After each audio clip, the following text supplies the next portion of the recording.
Okay, we'll get straight into it. If you just introduce yourself and just tell us a little bit about you. Hi, kia ora. I'm Sarah Jane. I live in Auckland. I am a mother of 5 and a nanny to 4. Get it, girl. And I'm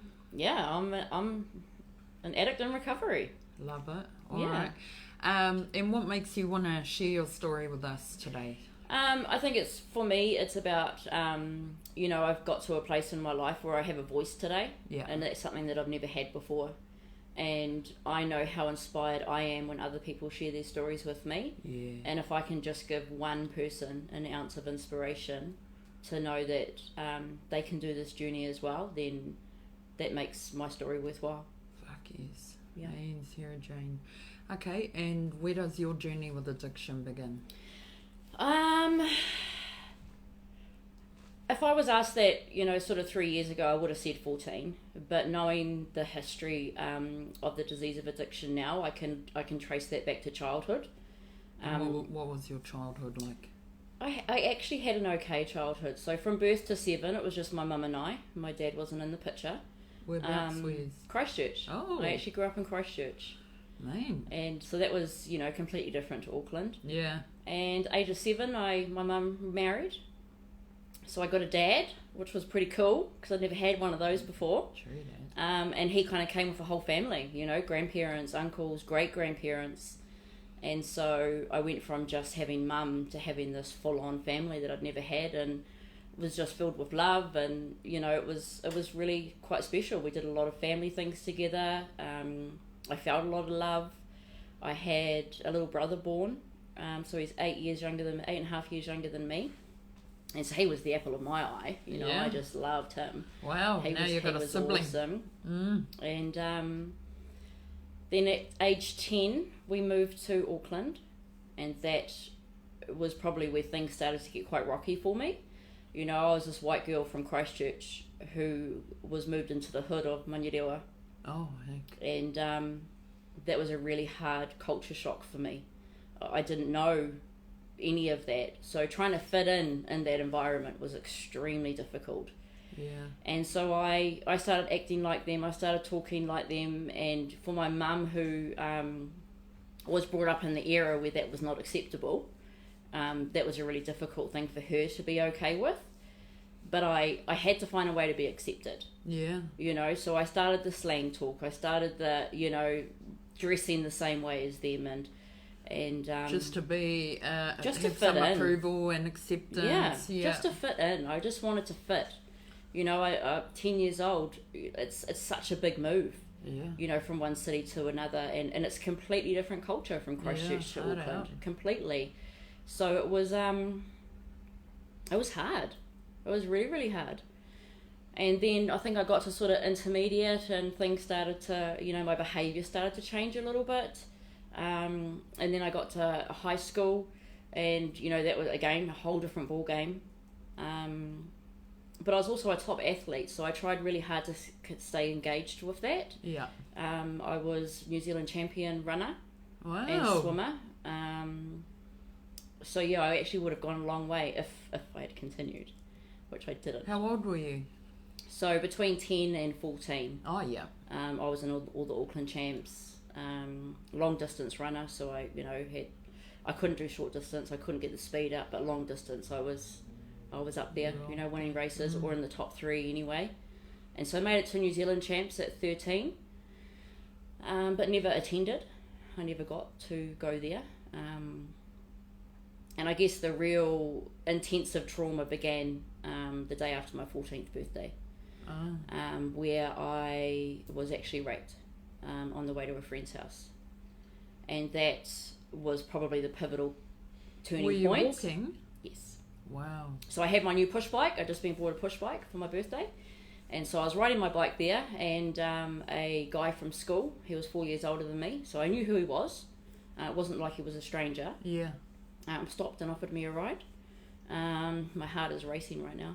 Yeah, I bet. He stopped and offered me a ride, and I knew him, so it wasn't a big deal. Yeah. I was just like, yeah, sweet. I don't have to bike the rest of the way. This is fucking great. Give me a ride. So he chucked my bike in the ute, and sort of said to me, I've just got to, detoured to my house first. I was like, yeah, sweet as, you know, that's all good. Mum's not expecting a phone call for a little while yet, you know, because I've got a call when I get there. And so he went inside his house and I stayed in the car and kind of came back out and said, I've just got a couple of things to do, you know, I want to just come and hang out inside for a bit. And still just didn't. Yeah. There was nothing that made me feel uncomfortable or this wasn't right or anything like that. And, you know, for years later I battled with that stuff because it was like it was my fault that happened because I went in there and I should have known better, you know, was what was in my head. I shouldn't have been wearing that skirt that day or, you know, lots of other things that went through my mind for years afterwards. And didn't wear skirts or dresses for years until I got clean, actually. Wow. Where I started wearing dresses and skirts again and being okay with that side of myself. And so I went inside and, I mean, I'm not going to go into details about it, but it got pretty awful anyway. It was quite a horrific, violent encounter. I was unconscious at different points. Wow.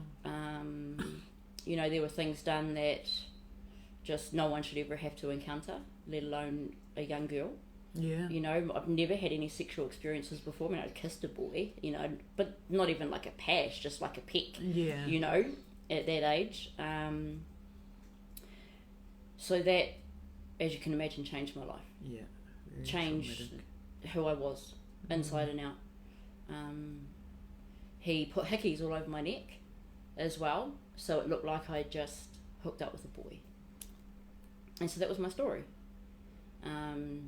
He knew I had a little brother, and so there were threats made that if I ever told anybody that he would hurt my brother, who was, 6 at the time. So of course, you know, it's my job to protect him because I'm his big sister. So I never said anything. I kept it a secret for 2 months until I missed my period.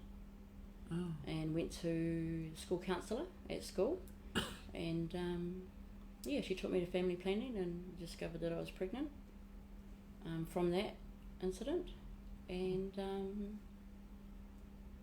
then I had to say something. I had to speak up, and I still couldn't. I had to come up with something that sounded real, that took me away from the environment that I was in. I couldn't let it be known that it happened where it happened, because then that could indicate anything. Anything that I said that would indicate him, I had to remove that. Out of that fear of him ever finding out that I'd said something and what that would mean for my brother. So I removed myself from the suburb completely of where it happened. And that's where the first lie came in. You know, that I was in a different part of Auckland. I was with somebody else when it happened. And the person that I said I was with, the school counsellor, then she took my words to mean that it was that person that did it.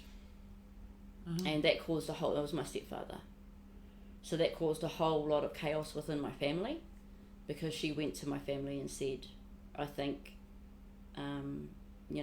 Sarah's trying to tell us that you have actually done this to her, which is not something that I ever said. But all I could think about was removing myself from Manirua, and where could I remove myself to? Dad's work, that took me right out of the picture. I mean, I was 14, I was a fucking mess, I didn't know what I was doing. All I knew was that I was pregnant, I was bleeding, and now I had to tell somebody about it. And of course, by this point, I'd already had 2 months of absolutely chaotic behaviour. Oh, I bet. My parents were just like, what is going on? I started wagging school, I started drinking the very next day. That was my very first drink. Well, fuck, if he was at school, someone from school, you wouldn't want to fucking be there. I had to continue seeing him every single day as well. So I had to face him on a daily basis for the next year and a half and pretend. So that's when the cigarettes started, the drinking. My very first drink was the day after that happened, and that's when I realised that I quite liked alcohol, because it took all that away. It blacked it out. I didn't have to think about it. I didn't have to have those thoughts in my head. So yeah, running away from school, running away from home. That was my life. And then found out that I was pregnant. Yeah. Ended up in hospital. Had a miscarriage. Oh. Which was devastating. Yeah. But a blessing. When I look at it now, it would be the parent that I am. Kind of situation to be in, eh? That would actually be. Because on one hand, you know, it was horrific. Those are the only words that I can use to describe it. Yeah. It was horrific. My first sexual encounter and I got pregnant. Like that happens. Yeah. You know, but to happen the way that it did, and just to go through that trauma at such a young age. It was definitely life-changing, you know, definitely life-changing. And so, you know, alcohol became my daily thing. Yeah. By the time I was 15 and a half, I was kicked out of school, kicked out of home, and I was homeless for a year and a half on the streets of Auckland. And that's kind of how I lived my life. I kind of just bounced around different groups of people that I'd meet on the streets. You know, I'd come across a group of people and start kind of partying with them in the hopes that I would go home with somebody, a guy, and I'd get a bed to sleep in. Yeah. You know, and that was my life until I was 17. Just blackout drunk every night. You know, there's a lot of things I don't remember just because I was so drunk. I have snippets that come up every now and again, and it's just like, whoa, okay, I did that. Just really crazy, erratic behaviour. But, you know, having to sleep on park benches, under bridges, you know, it was, you know, I was 15. Yeah. You know, no one should have to live like that at that age. And then, yeah, I met a family that took me in, and I lived with them for a little while in Beachlands when I was 16. And then not long after that, I met my eldest son's father. And so I think I just turned 17 then, still drinking very heavily. Yeah. He wasn't a drinker, he was a weed smoker. And so, you know, he'd smoke his weed and I'd have my drinks, and, you know, I was actually anti-drugs. Like, I was that girl at the parties, lecturing everybody about doing drugs. And here, have a drink, like, it's so much better for you, you know, like that, you know, that stuff's shit. What are you smoking that for? I remember having a cabbage joint once when I was about 15 at school, and it's made me so violently ill.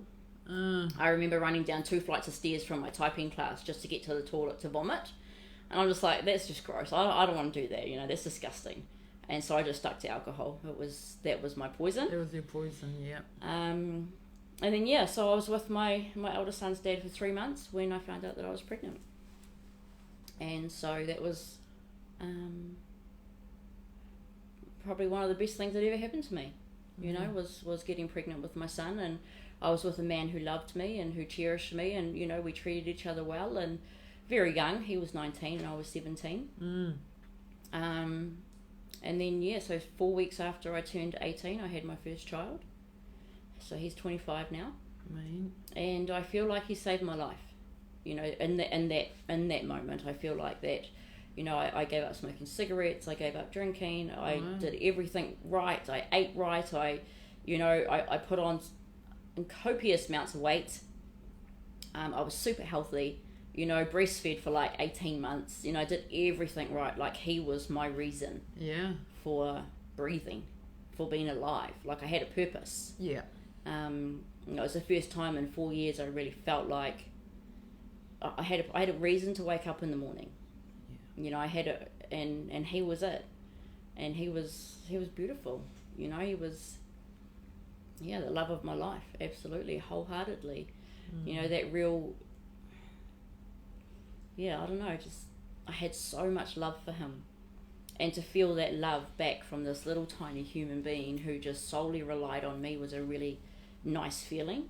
And sure. And I felt like it was something that I needed at that time too.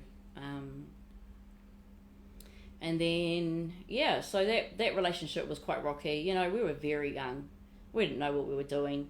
You know, we already had our own home and paying bills and doing all that kind of stuff at 17 and 19. He was working. By the time my son was just over 1, we separated. And I'd always sought validation from men. you know, right up until that point, from the age of 14, right up until I had, that outside validation that I needed, I definitely sought that out in men as well as the alcohol. And so within days, I was with somebody else. And within about 6 weeks, I found out that I was pregnant again. Fuck. So I'm 19 at this point. Had started drinking again at this point as well. So I'd stopped breastfeeding, and I'd started drinking again with this new partner. He was a drinker. He didn't do any drugs, and he was 10 years older than me. So I felt like I was protected in a sense, you know, having someone a lot older than me taking care of me as well, which I never really felt like I'd had. And then, you know, I had those thoughts of, you know, I didn't know this person, and I went to the doctor and I considered having an abortion. For myself personally, I don't agree with abortion for me. I don't judge anyone else for that. You know, that's their journey, that's their life, that's their reason, and that's fine. And I went back to the doctors the day after my scan, and they told me I was having twins. Holy Rick. And I'm just like, are you fucking kidding me? Like, are you for real? I didn't believe them. I thought they were just pulling my leg. I'm just like, it's bullshit. There's no way. There's no way. I've got enough decisions to make with this one child. Now you're going to tell me I've got to think about two?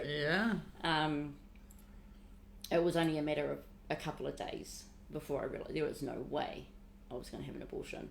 It didn't sit with me right anyway. Oh, hard. But the miracle of two, there was a reason for that. You know, there's a reason why I got pregnant with twins. But that relationship became quite dysfunctional quite quickly. So by the time I was about 4 months... You think it was just because you had just kind of met? And absolutely. He was older than me. I was still in love with my oldest son's dad, completely. And he was still in love with me. So we actually got back together. Wow. When you were pregnant with the twins? And he was willing to take them on. He was willing to love them and be dad. And it just seemed like this perfect picture, you know. But something inside of me, that mother inside of me, knew that I couldn't do it. What couldn't do what? Be a mum to... I would have had a 2-year-old and two newborns. And, you know, I'd lost my family at that point. My family had barely anything to do with me.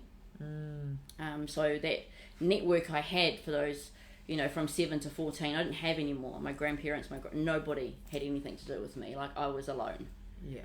Even with the partners, I was still alone. You know, I still did everything myself. There was no input. So even though I loved him, I knew that I couldn't give these babies what they deserved. And what they needed and wanted. I was already struggling to do that with one, and I had to think about 2 more. So when I was about 4 months pregnant, I looked into adoption, which was something I ended up doing. And so, you know, throughout my pregnancy, I looked at different profiles and worked with the adoption agency. Found the most beautiful people. I got to choose them, which I think is pretty special. Not that you really know somebody by reading a piece of paper, but the information they put in their profile, their photos, I was just drawn to them so intensely that that's them. That's it. I've chosen. 2 weeks later, they ring me and says, they're actually pulling out and they're going to go through with IVF. And I'm just like, no fucking way. Like, I don't want anyone else. You've shown me like 30 profiles. I don't want anyone else. So they actually went against the books, the rules, and they made contact with them and said to them, look, this girl's only, I think I was about 28 weeks at that point. No, I was 24 weeks at that point. And they told them that, not that there was twins or anything, but just that there's a possibility, like, you have been chosen. What do you want to do? do you still want to pull out, or do you want to wait for this possibility, because they call them maybe babies, because a lot of mums do change their mind. Yeah, hard out. So do you want to wait for this maybe baby? And they decided to wait. Wow. So they had no clue what they were waiting for. They had no idea it was twins.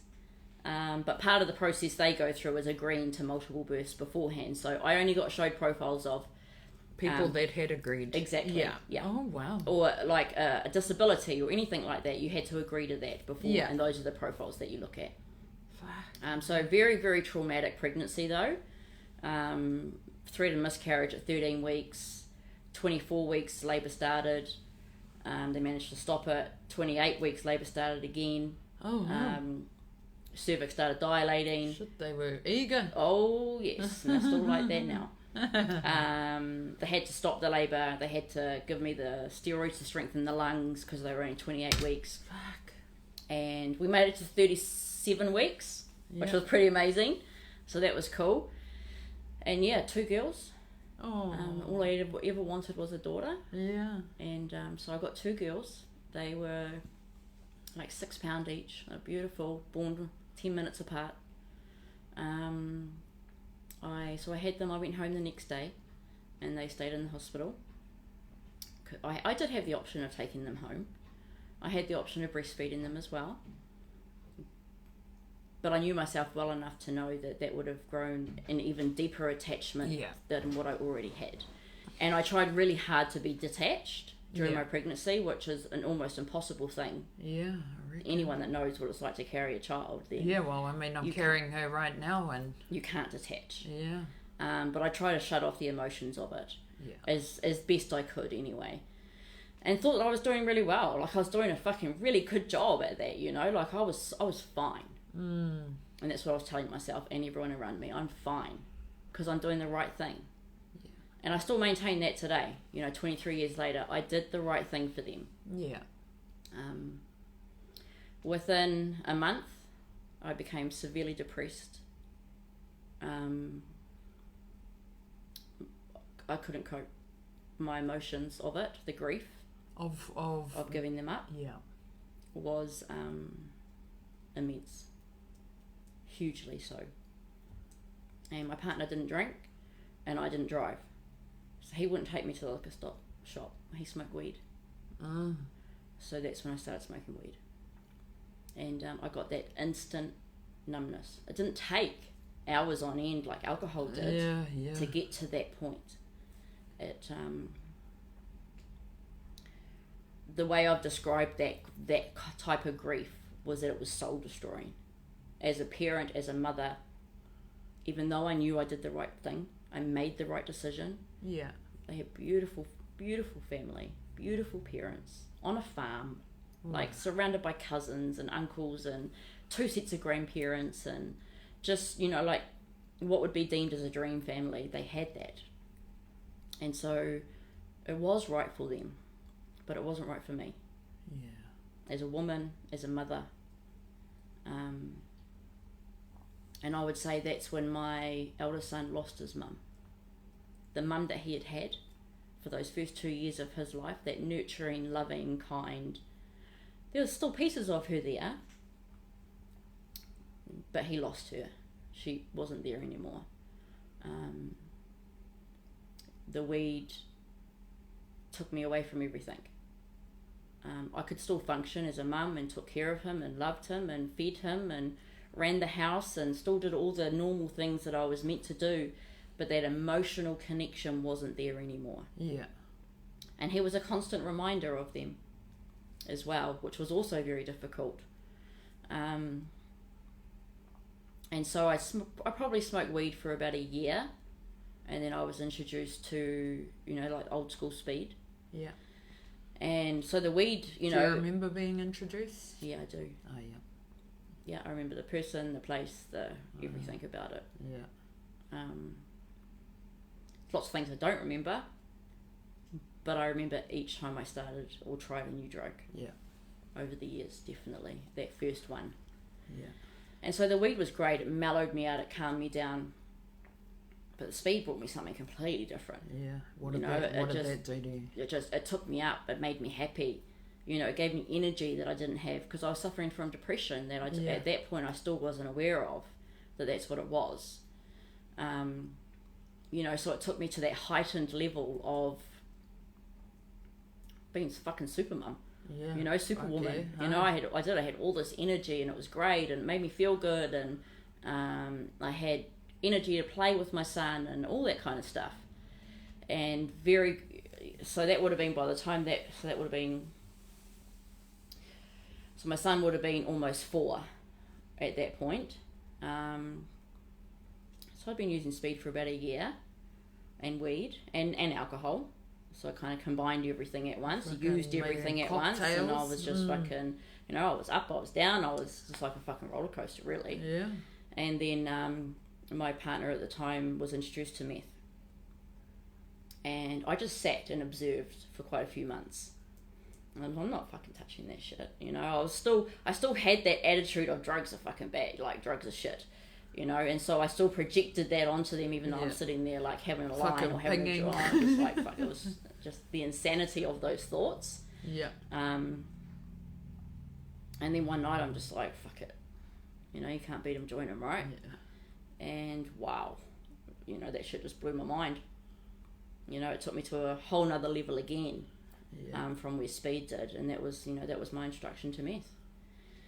And within a year, my life unraveled very fast, very quickly. We separated. I went out on my own. I started prostituting for money. You still had your son in your care? My son, yeah. Still maintaining just enough. Yeah. Where nobody noticed what was going on unless you were in my circle. Yeah. And then I met somebody, my next son's father, and, you know, he made all these promises to help me get clean, help me get off the meth, and I'm just like, wow, this guy's my knight in shining armour, you know, and he took me out of Auckland for 2 weeks, and I was still smoking weed and drinking, and cigarettes, but I was off the meth, which was great. So I detoxed for 2 weeks up north in Pangaroo. Oh, hell. That was a whole other experience altogether, especially for a white girl like me, you know, and that kind of a... Fuck you, Pangaroo. And so I came back down to Auckland, picked up my son, picked up my house, and we moved to Pangaroo. Oh, wow. And I'd been there a month when the possessive, controlling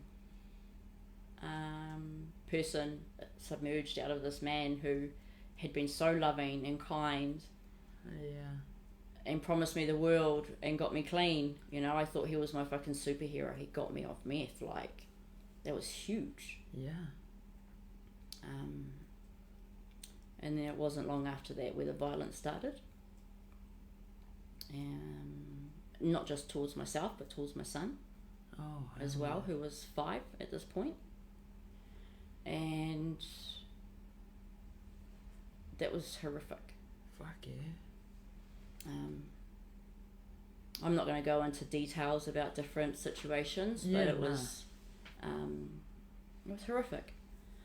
That's got to be, just really quickly, that's got to be a fucked up feeling to meet somebody and they do, you know, to you and your fucking child. Okay, I just couldn't even imagine. I was that friend who saved her friends from those situations. Yeah. I was not that person who was a part of that. Yeah. I didn't put up with that. I didn't condone that. But I had talked him up so high to my friends and what family I had, because he was amazing. He helped me. I didn't want to now turn around. Bearing in mind, I already had 2 baby daddies at this point as well. 3 kids at 24, 23. I didn't want people to know that he wasn't who I thought he was. Yeah. I wanted people to believe he was this amazing person and that she'd finally found a good one. And her happily ever after. Yeah. And then one day, I had to walk from Pangaroo to Rawene Hospital. Fuck. And a suspected broken arm. And so I left my son with him. And in the dark, made it to the Rawene ferry just in time to get the last ferry. And they let me on for free. because I had no money. It took me hours to walk there. I can't even remember yeah, how long. I can picture those roads right now. Yeah. And it was on a Friday, and so I arrived at the hospital on a Friday. X-ray machines were closed for the weekend, so I had to stay in the hospital. I found out I was pregnant while I was there, and had a miscarriage while I was there too. Holy fuck. From the abuse, from the violence. So it was my second miscarriage, but different sort of circumstances around it. But the feelings and the emotions that came with it were still pretty heavy. Fuck yeah. So yeah, I ended up back home on sort of the Monday or the Tuesday or something like that. Stayed, because that's what we do. I'm sorry, I'll never happen again, and fall for the trap. I'll do better next time. It was only because I didn't have any weed, and if you hadn't have said that, then I wouldn't have got angry. Full on narcissistic. So my fault. It was my fault. I shouldn't have provoked him. I shouldn't have said what I whatever. I didn't even know what I said. One time I remember there was too much milk in his cup of tea, and I got a fucking hiding for that. And so it became quite progressive, quite quickly. And because you're so fucking isolated. There was nothing up there. I couldn't even make a phone call. I couldn't. I mean, I think there was a phone box down at the dairy. That in itself was like almost an hour walk. So I was completely and utterly isolated. Big time. There was nowhere to go. I had no car. It's not like I could run away from him. He knew everyone up there. Oh, hard. I knew nobody. I had a child as well. It's not like I could just get on the streets and start walking somewhere. I had to think about this 5-year-old who a lot of people would probably say, well, you probably should have got on the streets thinking about that 5-year-old. But my mindset wasn't there at that time. Yeah. And then... You don't know what you'd fucking be like until you're in that situation. And no one can judge. Yeah. For that reason. A lot of people do. Because if you've been in that situation, then you fucking know exactly how hard it is. Yeah. I remember being that judgmental friend, like how could you stay with him? Like he fucking hits you. Yeah, hard out. Why? And then I ended up that person. About a month later, I found out I was pregnant again. And I lost that baby too. Through the violence. So at this point, I was, 24, and I'd had 3 miscarriages and 3 children. And his mum passed away, so we came back down to Auckland, and his sister convinced him to get a house down here. So we moved back down here, and I'm just like, wicked. Like I've got, I have to plan this, but I can escape now. And then I found out I was pregnant again.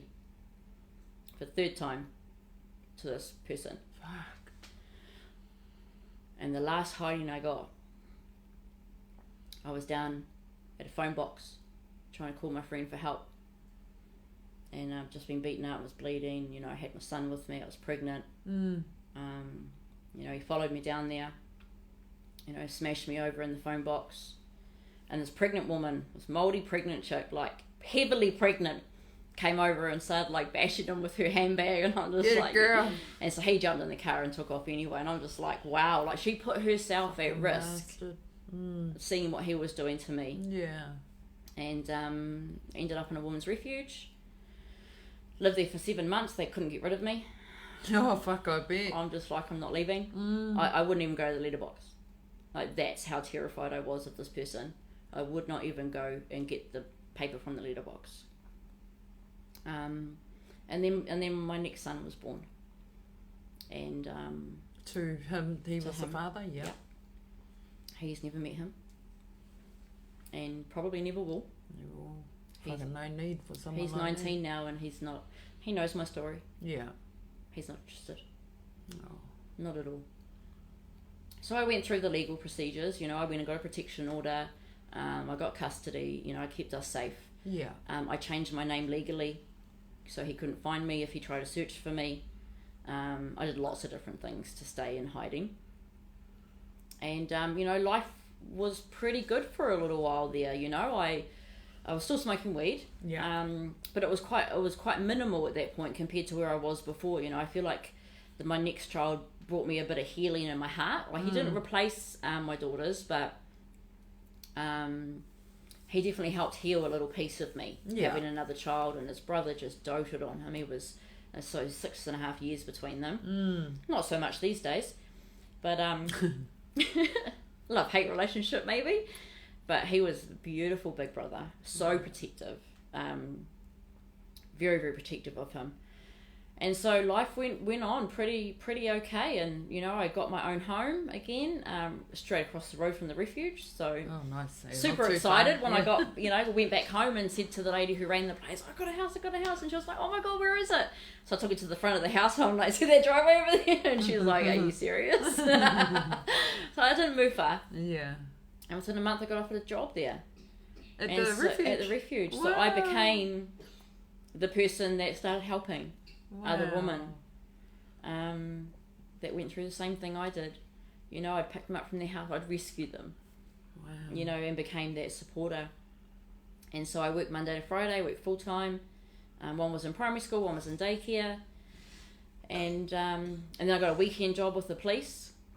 And so I'd go out on the DV call-outs with them. And so it was quite cool, because if I knew we had room in the refuge, I could bring that family into the refuge and then work with them. Yeah. You know, did that follow-on work with them.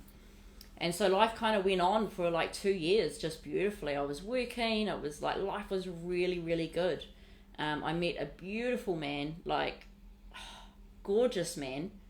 And, you know, we fought for custody of his 2 boys and we won. So we were raising our 4 children together. Blended family. And it was, and life was great. Like, I was still smoking weed, but it was like, I'd come home at night and have a few spots and, you know, and that was it. Yeah. You know, it was very minimal at that point. So I'd gone through this real crazy time of really heavy drugs and out of control, and then kind of went to this really calm kind of place with it. And, you know, my life seemed to be quite content. Yeah. Which was really great. And then by the time I was 26, I was at work one day and I started having this really severe chest pain. And so I went to the doctors and they kind of said, oh, you know, you've got pleurisy, which is an infection of the wall around your lung. Yeah. And I was like, okay, you know, antibiotics, whatever, threw that at me. I mean, I went back to work and I just collapsed one day at work and got rushed to hospital, and I actually had a collapsed lung. Oh. So I had a hole in my lung. And it was from the meth use. So even though I'd been off it, those 4 years that I was using it, like, it was pretty hearty using. And I think my longest time up was 13 days awake. And so I did a lot of damage. And so I was in hospital. They kind of put this balloon thing in my chest at the front here. I got a little scar here from it. Kind of inflated it. They're like, you're fine, go home. All good. And then 10 days later, I had a full-blown collapsed lung. And got rushed into Auckland Hospital for like major lung surgery. So I was 26 at that point, and I the next part of my addiction journey started with pain medication. You know, I was put on morphine, the real hard stuff, you know, and the man I was with, wonderful man, was on his own pain medication. And he was also an ex-heroin addict. So he knew all about the painkillers and what ones did what ones gave you this feeling or that feeling. And so we ended up swapping and mixing and matching our painkillers. Like, you know, we'd get to morphine day. It's like, yes, morphine day, you're off to the chemist, you know. And then it would come time for, it's diazepam day. And we'd get excited about those things. So I became very, very heavily involved with pain medications, abusing them, and started lying about where the prescriptions were going. I'd lost it, or, you know, to be able to get more. And so the next 16 years, there was a lot of abuse on painkillers, very heavily. And I couldn't work anymore. You know, this beautiful life I'd created, I just felt like it was just like ripped away from the surgery. The doctors fucked my surgery up. which is why I, to this day, I'm still on painkillers.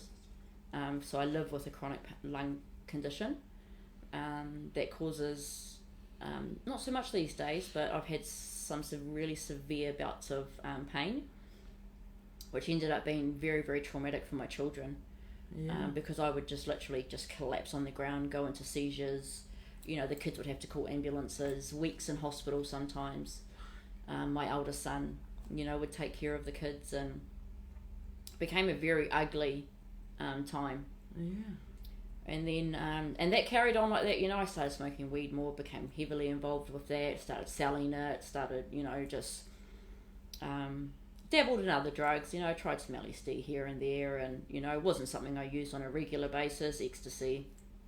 And it kind of just progressed over time, quite quickly, to the point where I'd wake up in the morning, the first thing I did was put the knives on. Yeah. I couldn't function without getting high first.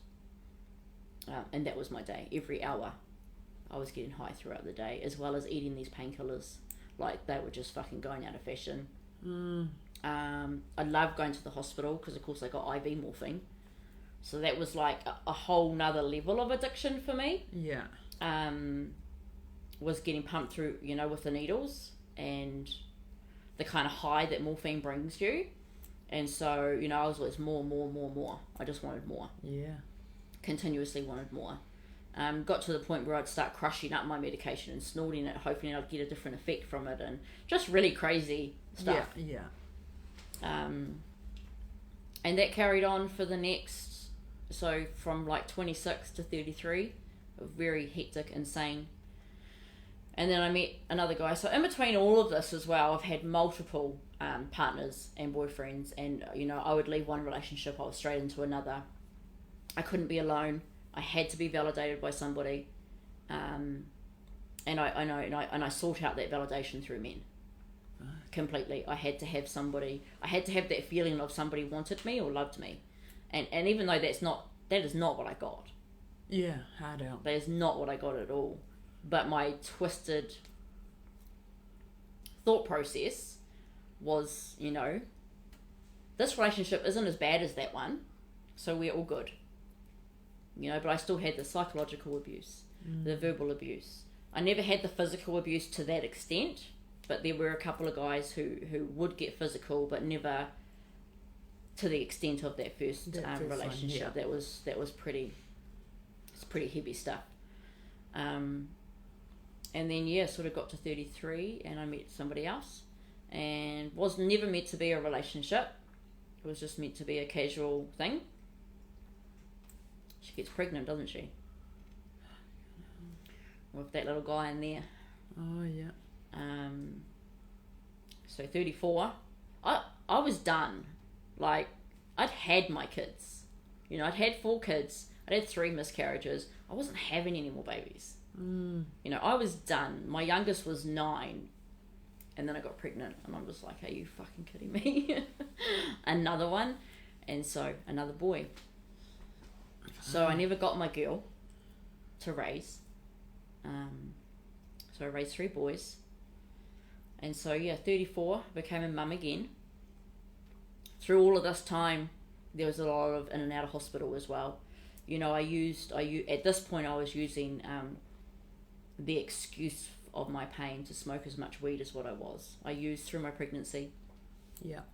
Because I needed to. That's what I told myself. I needed to. It was the only way I was going to survive this pain was, you know, by doing what I was doing. And 30 weeks I went into labour, and he was born 10 weeks early. And yeah, it's been a rough 10 years with him. He 4 weeks old was the first time he stopped breathing, and he got put on an apnea monitor through the Starship Hospital. Stayed on that till he was 18 months old. So I didn't sleep. Because it would alarm after 20 seconds of not feeling any breath movement. That thing fucking alarmed 100 times a day. Because he just stopped breathing all the time. And no one ever knew. No one could ever give me answers. You know, we were constantly in hospital, constantly in and out of hospital. breathing issues, bronchitis, pneumonia, you name it, he had it. A chronic cough that just wouldn't go away. It was constant. And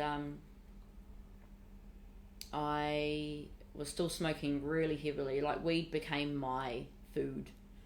As much as I would drink water and eat food, weed became my food. I'd still had a lot of time of drinking over this period, all these years as well. Not on a daily basis, though, like it was when I was a teenager. Weed was definitely my go-to. I still, at this point, hadn't touched meth since I, was 23. And to me, that was great. Like, weed's nothing. Like, I've done that shit, and, like, weed is fine. Because as long as I don't touch that, I'm all good. Yeah. And so that just kind of continued on with the hospital visits. And by the time he was 18 months old, he was diagnosed with severe aspiration. So, of course, every time he was drinking, it was going to his lungs instead of his stomach. So he was drowning, which is where the pneumonia and everything kept coming from. So he ended up having a nasal gastric tube in and being tube fed. He wasn't able to eat, wasn't able to drink. So he went 18 months being able to eat and drink, and then just nothing. Everything was stopped. So he had a nasal gastric tube in for 9 months, which was the most horrific 9 months of a parent's life that they could go through. Like, there were days where 3-4 times a day the home care nurse would have to come out and replace that tube in, because he'd vomited up, or it would get caught on something and it would come out. And so we opted to have a surgery done where a tube was inserted into his stomach, and he'd get fed through the tube. That was life-changing. Absolutely life-changing for our whole family. When he had the nasal gastric tube in, my other children had to forcibly hold their breath. Like, we had to physically hold this baby down to get this tube. Like, it was so traumatic for all of us as a family. I just had that image in my head of just having to hold this little baby down, and him screaming, and just, you're trying to do something good for him, to save him, to make him better, but it's like we were torturing him at the same time. And about 3 months after he had the stomach tube put in, he started complaining of a sore back. And this went on for quite some time, and I kept taking him back to the doctors. They were like, he's just fallen over. And I'm just like, no, this kid is the most dramatic child you could ever come across. I would know if he'd fallen over and hurt himself. Yeah. You would have heard him from down the fucking road screaming, because he's still like that now. He's so dramatic. Definitely would make a good actor when he's older. And I remember walking into the doctor's surgery one day, and at this point he couldn't even walk. He was in that much pain, he couldn't even walk. And I just sat there and cried, and I just said to them, I'm not leaving until you do something. And sent us to hospital, did some blood tests, and turned out that he had a bone infection. So he'd got just a normal infection through his stomach, because he had a hole in the stomach. So any kind of infection could very easily get in there. I became a Nazi around hand sanitizers, and like I've watched people over COVID, and I'm just like, I was doing this 10 years ago with hand sanitizers and how careful we were around germs and bugs and things like that. I wouldn't let anybody in my house until they'd hand sanitized and take their clothes off and jumpers off. Like, I was pretty bad. I was pretty Nazi about it. And the bone infection ended up being in his spine, in his lower spine. And because they didn't listen to me, he'd had 3 months of an infection eating away at his spine before anyone knew anything about it. Mother's intuition, it's a fucking real thing. And doctors need to listen to that shit, because we know what we're talking about. We know, we may not know the ins and outs and the technical words, but we know when there's something wrong. And so we spent 4 months in hospital. The first couple of weeks, so we had a PICC line in, and the PICC line actually went straight to his heart. Because it was a bone, normal antibiotics weren't going to fix that. The antibiotics had to go directly pumped into his heart to get around the rest of his body. And the first round of antibiotics didn't work. And because it had been left so long before he was actually treated, he now has vertebrae on vertebrae. So his 2 bottom discs at in his lower back, they're non-existent. They're not there. So he's got vertebrae on vertebrae. So it rubs, so he has his own pain in his back due to that. And so, you know, that kind of continued on. We got to, we'd moved from one side of the Auckland to the other by this stage. And I, for the first time since I was a teenager, went back and stayed at my mum's house for a week while they were in Canada. Yeah. And I got a text message from a high school friend saying, have you heard about such and such and what they've done? I'm just like, no, I haven't heard that name for a long time. It was the person that had raped me when I was 14. Had murdered his girlfriend. She was 23. He stabbed her up and been arrested. And so, of course, everything that I went through back then and had been trying to block out for all those years came back in full force. You know, I was sleep deprived. I was terrified for my child who kept stop breathing, who had this horrific medical history going on. Single mum, trying to raise 3 boys. It's only a matter of time before I got picked up the pipe again. Yeah. And it's the only way I survived those next few years. And I really felt like I wouldn't have survived if I hadn't started smoking meth again. Yeah. The sleepless nights with him. I remember being in the hospital and getting the nurses to look after him so I could go down for a hit just to stay awake, to take care of him. Because there was nobody else. Nobody else was coming in to take over and so I could have a night off. My older son was taking care of his younger brother at home. You know, at this point, he's only 17. And so he's taking care of his little brother, running the house, doing something that an adult should be doing. And, meth became very ingrained into my life again, very quickly. When in a matter of months, I was right back to where I was when I was younger. And introduced to all sorts of other things as well. You know, Ritalin, mixing it, just crazy shit. Started drinking again, you know, and just became this full-on cocktail every single day. And it was the only way that I could get through and survive what life was throwing at. Well, that's what I thought anyway at the time. You know, I didn't want to feel this pain that I was feeling. I had what my therapist now calls survivor's guilt around this young girl that had died. You know, that maybe if I had done something, if I had pressed charges back then, people would know what he was like. This young girl would still be alive. I know today that that's not the case. But in those moments, with everything else that was going on, all the other trauma that my family was going through, and so I literally spent the next 6 years just engrossed. Slowly, my life was unraveling. My house was the party house. My house was the drug house. Everyone came to my house. I didn't have to go anywhere to get anything. It all came to me, which I think made it so much easier to continue using. Through all of this, there was just a variety of men floating in and out. You know, I got mixed up with some gangs and they became, you know, supporting me in my habit, and I was doing things for them. It just became really toxic, dangerous.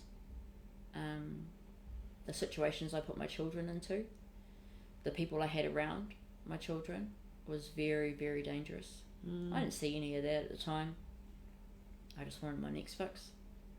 And then I had the man that I had been with, who was the amazing man, we reconnected as friends years later. And he had started using again. And he was on it as well, and he came to stay with me for a while, and he ended up homeless, and you know, we started using together, which is not something we'd ever done. We'd used the painkillers together, but we'd never used anything illegal together before. And you know, he went to bed one night, and I was awake by myself, and I wanted more.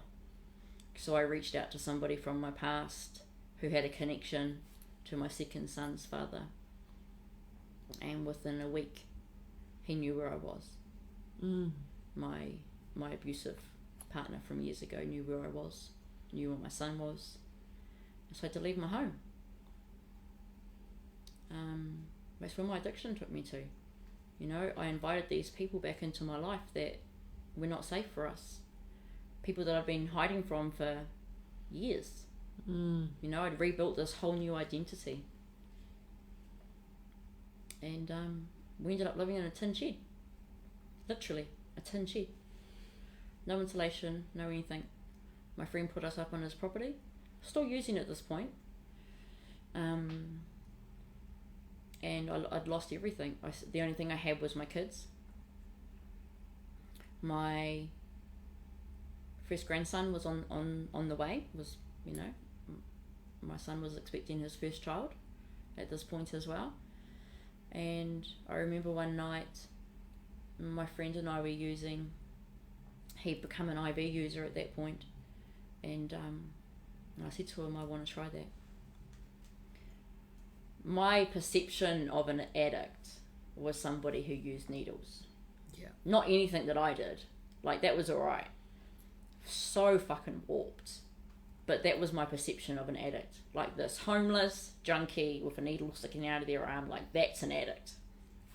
And I carried that picture with me for years until I got to that point where I'm just like, I want that. I want that. And he was like, no fucking way. He was like, I am not taking you down this road. I said, there's no coming back from this. Once you start this. He's like, I'm a lost fucking cause. Like, I'm going to be dead by the time I'm 50. I love you far too much to do that to you. And so he didn't. You know, went and sat in my car with my pipe and carried on. And then we came to July 27th, 2018. It's coming up, isn't it? Actually, aren't we in July now? He went missing. That friend. And then July 29th, my grandson was born. So within 2 days, my best friend, the love of my life, because he was. We weren't together anymore, but he was the only good man who ever came into my life, who loved me unconditionally, who saw me for me, loved my children. And my older son will say the exact same thing. He was the only good one, Mum. Those were his exact words about this person. He was the only good one. And he was. Where did he go? He died. So 5 weeks after he went missing, they found his body. Yeah. Under a bridge in Clevedon. And I never expected him to go anywhere. We were going to grow old together as these grannies, and he'd always been there. He'd always been there in one form or another in my life. And so I'm dealing with this overwhelming sense of love and joy from my grandson being born, who was just the apple of my eye. Like, that next generation, there's something quite magical about that, becoming a nana, and then having to deal with the biggest loss. You know, my daughters were a loss, and there was an immense amount of grief around that, but they were still alive, so I had to deal with that grief and loss every time I saw them and then left them. Whereas the loss of it, you know, in a death that's different. It's a different type of loss and grief. And it was still something I'm dealing with today. You know, we're coming up 4 years this month since he's been gone. He never got to see my grandson. He was the first person that got sent a photo of him that he never saw. He never saw that photo because he was already gone. We just didn't know it yet. And then when that little boy was born, I remember going out to the car. It was a 2-day labour for his mum. I remember going out to the car and using in the car, and, you know, the insanity of that. Something needed to change. and I saw that little boy come into this world and take his first breath, I knew that something had to change. I couldn't continue this life the way that I was into the next generation of my family. And that was my pivotal moment. Huge. You know, a lot of people use the term rock bottom, and I guess losing my best friend was a huge part of that rock bottom. But my grandson being born was, you know, the flip side to that, yin and yang. You know, dark to light. You know, one life was taken, another one was gained. So over the next 7 months, I probably only used about 6 times. Just try to manage it by myself, you know, and couldn't. And then on the 5th of February, I just went hard. Like, it was Waitangi weekend. Went out to a friend's house and we just fucking went hard on the pipe. And I woke up on the 6th and I was done. That was it. I was done. Alcohol, meth, weed, and cigarettes, all in one day. Fuck, I know. Don't recommend it. Complete and utter insanity. I do not know how my children survived those next few weeks, because I don't know how I survived. I literally went cold turkey. Withdrawals, you name it, I went through it at home with my children present. I've never been to rehab. Never had that support. I literally did it on my own. And it was fucking horrible. It was, and I will never ever go through that again, because fuck that. About 3 months in to being clean, I found the rooms of NA. Was taken to my very first meeting, which was just fucking weird. I'm just like, these are a bunch of fucking, you know, these guys are still fucking using. What are they fucking smiling for? You know, why are they all hugging each other? Like, this is just, don't fucking hug me. I don't know who you are. Oh, it's so great to meet you. It's so lovely. Do you want my phone number? Like, really, like, nice. People are nice unless they want something from you. That was my experience. What do you want? You see a nice figure or a nice pretty lady. Oh, you want your phone number? You know, like, what do you want? Yeah, I know. Very suspicious. But I remember hearing keep coming back. It's like, you know. A couple of weeks later, I went to another one. It's like, oh yeah, I could do this once a week. You know, what's an hour out of my time just to go sit with these guys and just listen to what they got to say? And so I did. And then I started going twice a week and 3 times a week. And then I'd ring somebody and they'd actually answer the phone. Or they'd tune up and have a coffee with me. For no other reason, just because. And for the first time in my entire life, I felt like I belonged somewhere. And no one wanted anything from me. Nothing. Except for me to be well and clean. And they wanted to support me in that. Like, that shit was foreign, man. It really was foreign. I didn't... For a long time, for months and months, into like the first year of my recovery, I was still very like standoffish and I couldn't make connections. I had a couple of people I talked to. I had a sponsor. Didn't call her. Didn't reach out to her. You know, I had people ringing me and people texting me and checking up on me. If I wasn't at that meeting, I'd get a text from someone saying, "You're good?" Like, what? What do you mean? Why? What have you heard? Just really suspicious. Yeah. And these people proved to me, these women are the ones that I connected with. I'd never had relationships with women, but I had one friend who, to this day, was my best friend. She's not an addict. She's been around for 20 years and has loved me unconditionally. And, poor bitch. Like, honestly, I put her through fucking hell, man. Like, I was not a good friend. I don't know. I've said to her 1,000 times, why the fuck did you put up with me? She always said the same thing. Because you're worth it. You know, I get to be a good friend today to this lady. and she's pretty spectacular.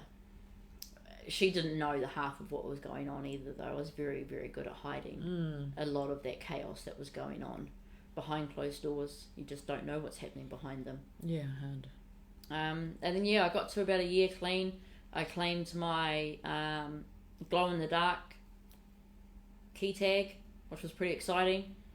And then I met this woman, and she shared one day, she was celebrating 5 years, I think, and she shared one day, and I was just like, she's telling my story. She's literally word for word telling my story. And so I asked her if she'd be my sponsor, and she's still my sponsor to this day. It has been for 2.5 years. Wow. I've done my so the 12 steps of NA, a ridiculously in-depth look at yourself, insanely in-depth look at yourself, like some pretty scary fucking I heard Jesse mention a little bit, and it's just a thorough, honest look at, because I could sit here, and I lived in this victim mentality for many, many years. Yeah. That I was the victim of everything that had happened to me. It was everybody else's fault. Yeah. And I definitely came to a point through working these steps that I realised that even though people had done wrong to me, I had a part to play in all of those situations. It may not have been, I never asked to be beaten. I never asked to be raped. I never asked for any of those things to happen to me. But I had a part to play in all of them. Whether it was negative or positive, I had a role in those things as well. And so being able to admit to those things and then actually look at the negative stuff that I'd done, I always thought that I was a good mum. My kids were always fed. They always had a roof over their head. They were clothed. Their basic needs were taken care of. Yeah. But they didn't have this emotion. They knew that they were loved. I told them multiple times a day that I loved them. I hugged them. But they didn't feel it. And that's what was missing. And I'm not that mum today. I am not that fucking mum today. I am present. I have learned patience and tolerance. Not every day. Oh, hard. Because you're not a robot. They're fucking kids. Hey, they're going to do our head in. Yeah. And they do. I argue with them. I yell at them. I snap back at them. But I'm very quick to go back and make an amends today if I need to. Yeah. I'm very good at letting them know if I'm not in a good headspace, this is how I'm feeling. If I raise my voice, if I snap at you, there's a reason behind that today. It's not because you're being naughty. It's not because I'm angry with you. It's actually about me and how I'm feeling. And I'm sorry if I projected that onto you. And so I'm sitting here now, 3.5 years clean. Yeah. After using for 26 years every day of my life. I haven't picked up a single substance for 3.5 years. Alcohol has been 6.5 years. So I back step a little bit. So 6.5 years ago, when I first found out about that situation with my abuser, I overdosed twice within 2 weeks. I tried to take myself out. I couldn't live with, and alcohol was involved on both of those nights. So in my mind, alcohol was the problem. Yeah. So I just stopped drinking, but still kept with the meth and the weed and everything else. But so in my mind, alcohol was the problem. It all started with alcohol, so alcohol had to go, and it did quite easily. Like I didn't have an issue with that. I didn't have an issue with that because I had all this other shit still going into my body, still numbing me. Yeah. From all the pain and hurt that I had been carrying for such a long time. And now I'm in, I'm in therapy. I see my therapist was weekly for 2.5 years. I now see her fortnightly because, that's enough. Yeah. But I still need to check in with her and make sure that I'm still maintaining my mental health because that's huge. I've been diagnosed with depression and complex PTSD. Because I've got layers upon layer of trauma, not just one situation that causes PTSD, which is why they call it the complex, because it's a layered effect, which I later found out actually started at birth. It started with the abandonment of my father.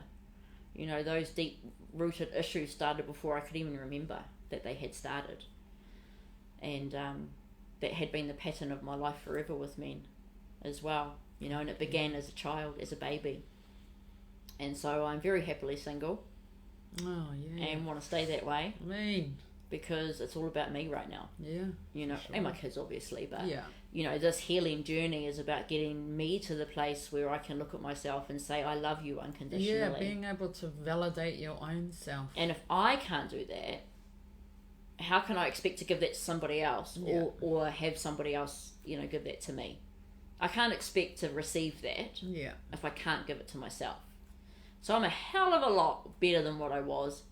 I have mirrors in my house today. I never had mirrors in my house before because I couldn't look at myself. I was disgusted by what I saw looking back at me. I can look in the mirror today, brush my hair and pluck my eyebrows, and like I can do that stuff. I have a mirror in my bedroom, like, and so some people probably sounds really silly. No. But that's huge for me. Huge. To be able to look at myself in the mirror and tell myself. I've done mirror work, which is really weird when you first start it. But I can look at myself in the mirror and say, I love you. You're worth it. You know, you are valid. You are worthy. And you deserve to have the best fucking life. For sure. And I'm living that.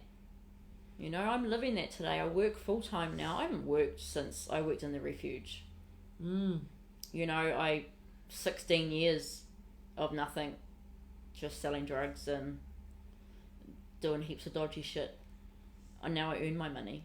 I work fucking hard for my money.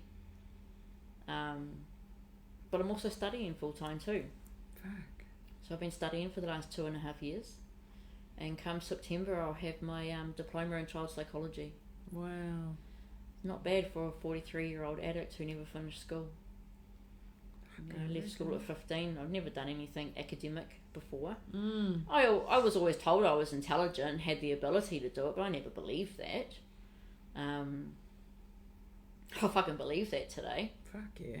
And so I want to help children of addicts. You know, our children are the ones that need the support. Obviously it's a family unit that needs to be supported. Yeah. But I know the effects that addiction had on my children.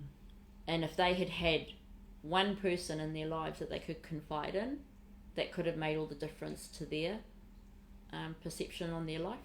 Yeah. They never had that. They never had that safe person.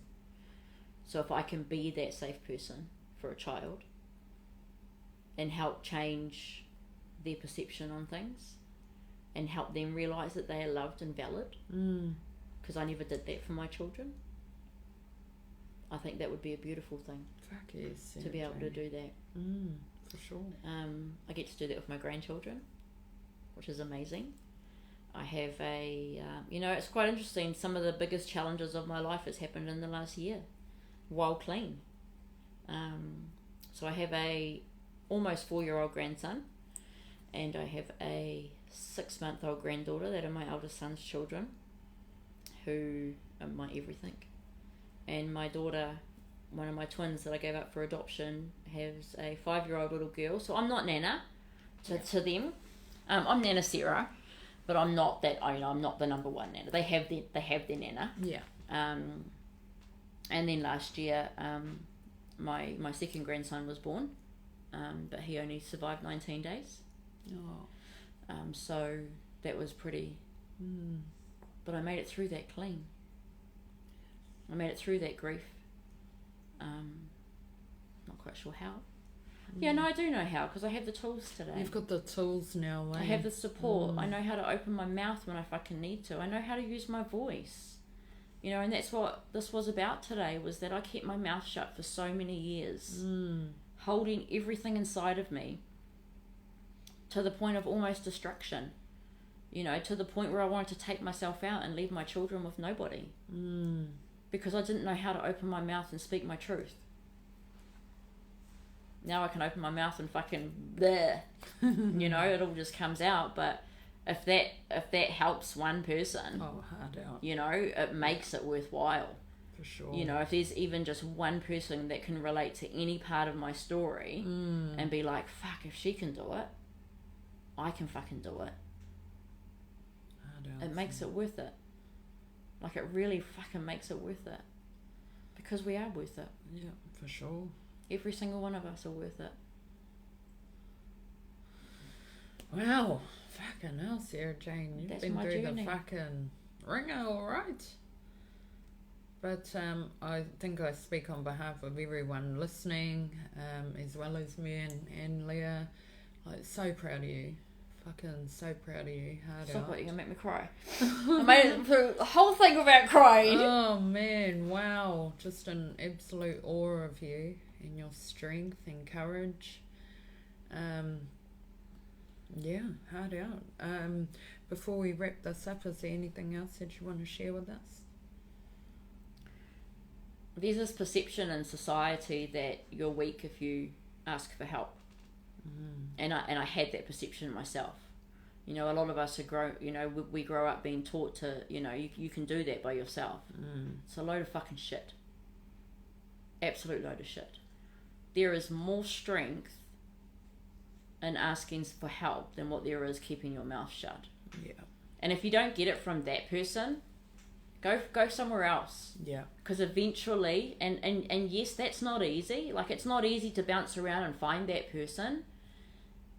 But there is help out there. And yeah, if you don't find it in the first person you come along, find it in the next person. Yeah. Because it is there. And I never believed that. And now I have this beautiful circle of friends. You know, I have my sponsor. I'm a sponsor today.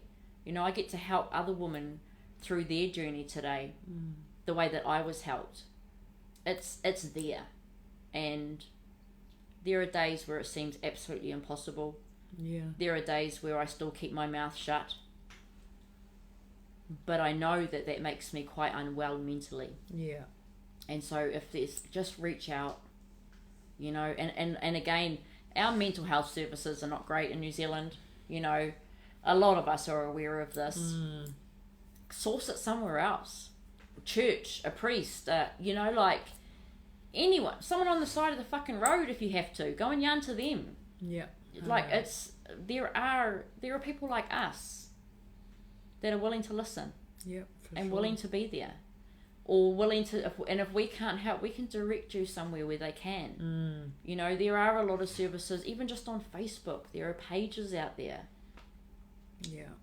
Abundant amount of pages for recovery, for domestic violence, for sexual abuse.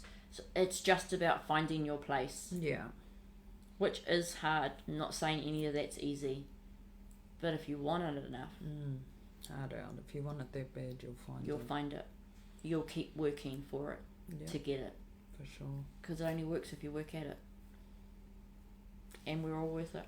Hard out. No, awesome, Sarah Jane. On behalf of CWK, I just want to thank you so much for coming and sharing with us. It was an honour to listen to your journey, and we wish you and your whānau the best. Thank you. Thanks for having me.